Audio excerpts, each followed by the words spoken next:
মহাত্মা গান্ধীর ছবি কেন সব ভারতীয় নোটের ওপর থাকে? আপনারা হয়তো ভাববেন এটা স্বাধীনতার পরে পরেই ডিসাইড করা হয়েছে, কিন্তু এটা ঠিক নয়। গান্ধীজির ছবি 1996 সাল থেকেই আমাদের নোটের ওপর পার্মানেন্ট করা হয়েছে।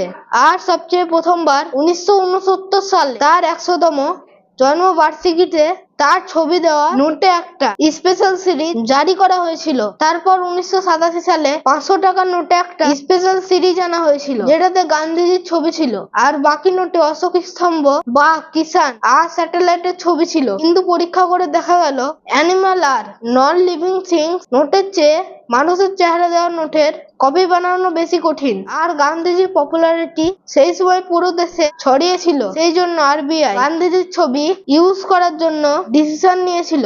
নোটের ওপর গান্ধীজির যে ছবি আছে সেটা কোনো পেন্টিং বা ড্রয়িং নয়, 1946 সালে তোলা ছবির একটা কাট আউট।